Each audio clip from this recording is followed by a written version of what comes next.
So first of all, let me say that for the first time in my ministry, I have finally mastered the art of being in two places at once, at two different times at once. So it appears as I looking around as if I am in Wells, Maine on a Saturday evening, but actually I'm in Australia on Sunday morning. I love that. So there's this parable. When we first hear it and the explanation, it does give us a little explanation for why it is that there are such bad people in the world, right? I don't know about you. I am a non-violent person and I am committed to mercy. And yet I confess that there are a couple of people that I think God should just strike with lightning. I think we all have those. In fact, if we were to think about it, we might all think of the same couple people. The world would be better off without them. God, why don't you just take them out? Jesus' parable with this explanation seems to say, well, God has decided to let the good people and bad people work it out, and God will sort it out in the end. Well, okay, I won't argue with that, but it doesn't take me anywhere. It doesn't really help me. And mostly what it does, in fact, is it gets me more involved in trying to judge other people, even though it's encouraging me not to. Now, there's a little moral lesson in there, which is at the end, the angels are going to separate out the wheat from the weeds. So you want to be a good person so that you end up going to heaven instead of hell. Okay, well, there's a lesson. But you know what? I already know that. I'm already trying to be a good person. And sometimes it's hard because, well, to use Jesus' image, the good and the bad in me are all kind of tangled up together. And it's really hard for me to tell what's what and to separate them out. And sometimes it seems, in fact, like they're all the same thing. I'll do a good deed for somebody. And I do it partly because I'm kind and I'm generous and thoughtful and I want them to experience blessing. I also do it because I want them to like me. There are these selfish motives that are mixed in with my good motives. And when I think about these weeds and wheat, I think about this meadow that's right outside our house, small little field that's full of a lot of a lot of flowers and grasses and stuff. It looks kind of like Leonie's background. There's some nice stuff in there, but in there's also bittersweet, which is this invasive vine that will grow up and strangle a 60-foot tree and pull it down. It's lethal stuff. And so I'm out there all the time pulling this bittersweet. And the thing with bittersweet is that there's this little tiny plant and this big, huge root, and it goes way out there. It stretches out for meters and meters. And when you start hauling it up, you haul all sorts of stuff up. And if you've ever done any gardening, you know that you can't just blast through your garden and yank out the weeds because, like the landowner says in the parable, if you pull out the weeds, you uproot the wheat too. So how does this story help me? Well, the first thing that helps me do is if I skip the explanation. It's sort of a common not liturgical, but literary device of the gospel writers to insert editorial comments into their gospels. And a lot of times what they do is they put those comments in the lips of Jesus as if he said those things. But this is Matthew, not Jesus, with that explanation. Partly, I think, because I know that a good storyteller never explains their stories, right? A good comedian doesn't explain their jokes. If the joke wasn't funny, the explanation isn't going to be even funnier. You just go on to the next thing. But more to the point, that explanation actually encourages me to start dividing people into weeds and wheat. because I anticipate the angels are going to do that. So there's this good and bad. Maybe Jesus is thinking of something different. The thing about a parable is that it's not just a story with a moral. It's not just a euphemism. It's not a way of saying this by saying that. Because if Jesus really wanted to say that, he would have just said that. A parable is a story that enters into our imagination beneath the level of our conscious, rational analysis and makes stuff happen that doesn't necessarily explain anything, but usually the opposite. A good parable raises questions. It creates a paradox. It invites us to step aside from our usual accepted beliefs and see things from a different perspective. That's what the para in parable means, alongside. We step aside to a different perspective and see things anew. And that new way of seeing things usually involves a paradox. And here's the paradox I see in this story. On the one hand, Jesus wants me to live with love. And that means that I am continually asking myself, am I giving and receiving love or something else? So I'm discerning, is it love or is it something else? Essentially, is it wheat or is it weeds? Is it fruitful or is it something that chokes off the fruitfulness of love in my life? So on the one hand, Jesus is inviting me to discern between good and evil. At the same time, part of what this parable is saying is, don't bother. Don't concern yourself with judging between good and evil for several reasons. One is that you don't know. I think I know what's good, but I'm pretty mixed up. I think I know what evil is, but sometimes my perspective isn't all that good because I'm partly evil myself. So my perspective is warped. So I can't even tell what's good and what's evil, even in myself, let alone in other people.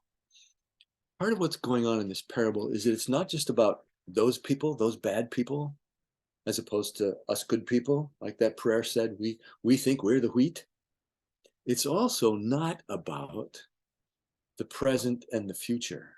The way Jesus explains the story is, at the end times, the angels will sort out on the day of harvest between the wheat and the weeds. But I think this is a story that's not just about now and later. It's also a story about the visible world that I see and the invisible world that I don't see. And it's not that that sorting out is going to happen later. It's happening right now, but in a realm that I can't see.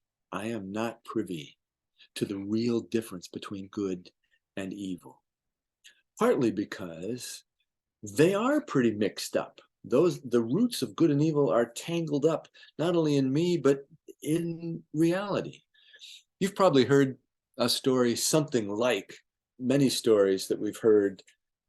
There's a man who lived in a kingdom long ago and far away, kind of like Pastor Steve, who is preaching to you from long ago, Saturday night, and far away in the United States. And this man had a horse, and it was a beautiful horse. And everybody in the village said, "You're a lucky man." But the horse ran away. And everybody in the village said, "Oh, that's bad luck." But then the horse came back and brought with it another horse, a beautiful stallion. And everybody said, "Oh, that's good." But the stallion was wild and destructive and hard to manage. And it made the man's life miserable. And everybody said, "Oh, that's bad." But the man was good with horses. And he could train that horse. He could break that horse and train it. And everybody said, "Oh, you're a lucky man." But in the course of training the horse threw him and he broke his leg. And everybody said, "Oh, that's too bad." And then the king came along and gathered every able-bodied man to go fight in a war that the king was sure to lose. And everybody said, "Ooh, that's bad." But the man couldn't fight in the war because his leg was broken. And everybody said, "Oh, you're a lucky man." You've probably heard stories like that, right? In which something that appears to be good turns out maybe not to be, and something that seems bad turns out not to be. Now, part of that is because things go the way they go. and stuff happens that we don't know about. It's also because we are not aware of the mystery of grace. This is not just a story about how we shouldn't judge other people, but what we can't. Because in fact, if you do something awful, I do not know what made you do that awful thing. Remember in the parable, it's an enemy who comes and sows those seeds of the weeds. They're not natural to that field. The evil that's in us isn't natural to us. It comes from our wounds and our fears. And when somebody does something awful, I cannot judge what wounds they're bearing, what fears they're wrestling with. And maybe what's going on inside them is so awful that for them to have done something as bad as they did is actually pretty good for them. They could have done something much worse. I don't know that. I don't know what they're wrestling. But I think it goes even deeper than that. And it has to do with what Paul is talking about in his letter to the Romans, when he talks about the difference between living by the Spirit and living by the flesh. For 2,000 years, I think we have tragically misinterpreted that scripture as if what Paul is saying is there's the spiritual and that's good, and there's the physical and that's different and that's bad.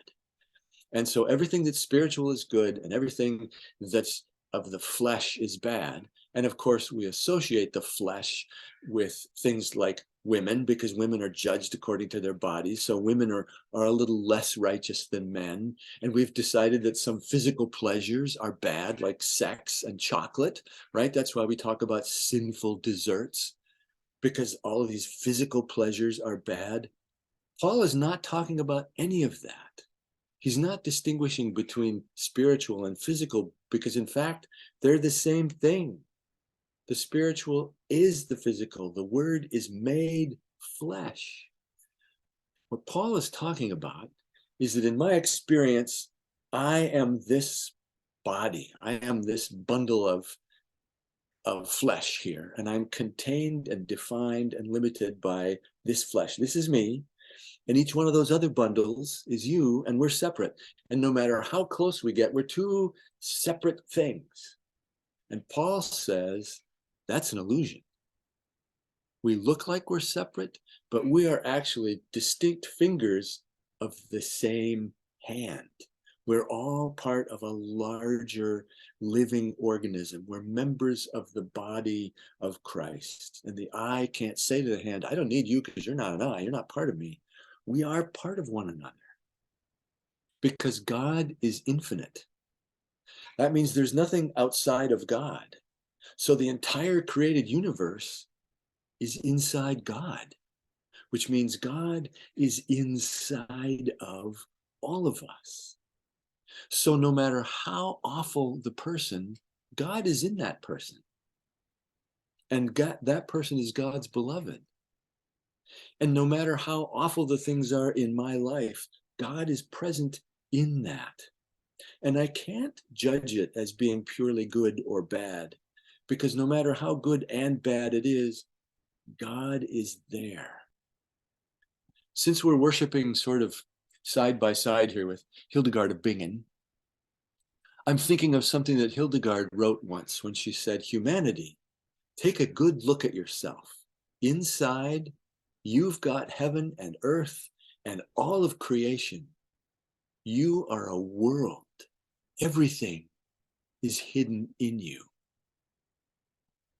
Part of what that means to me is that as much as I am tempted to judge either other people or parts of myself, or even a situation that I'm in, I can't rely on my judgment because God is present in that.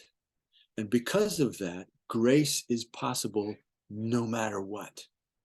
No matter how awful the person, no matter how terrible the situation, no matter how awful I feel about that part of myself, God is present. And that means that grace is possible and anything can happen. And my work is, yes, in that paradox, to continue to discern what is fruitful in my life. How am I giving and receiving love? And what are the things that choke off that love that I need to get rid of? And do that work. But at the same time, to live in the paradox in which I know that God, not I, but God, is the one who is sorting out what's good and what's bad. And trust that that will turn out good because it's in God's hands. Even the weeds are full of God's life. And God is always giving life and giving blessing. And part of what it means when Paul says to live in the Spirit is to live in that mindfulness that I am part of God and other people are part of God and all of creation and everything that's happening is part of God. And therefore, as Jacob said when he awoke from his dream, God is in this place. And I didn't know it. My rational, analyzing mind is not capable of knowing that. But that part of me that is not sorting out good and evil, but simply being present, allowing God to be present, that part knows that God is here. And when I live in the Spirit, when I live in trust of that God who has searched me, like the Psalm says, who knows what's going on in me before I even know, when I live in trust that that God holds everything and is at work in ways that I can't see and will never know, then instead of judging and ripping out the weeds from among the wheat, my job is simply to find the wheat among the weeds. And when I live in that trust, I discover that I am indeed living with more love and more generosity, and it bears fruit. And for that, I give thanks. Will you pray with me? God, you know better than we that our hearts are full of both good and evil, and the roots of both are tangled together. Nourish what is good in us. Strengthen the wheat. By your Spirit, help us to trust your grace,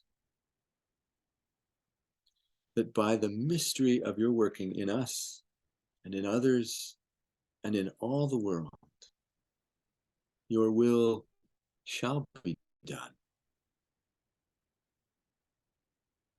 God, help us to trust.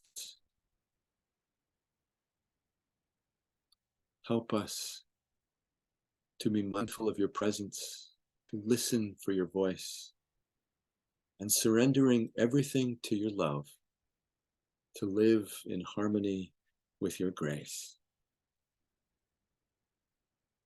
Amen.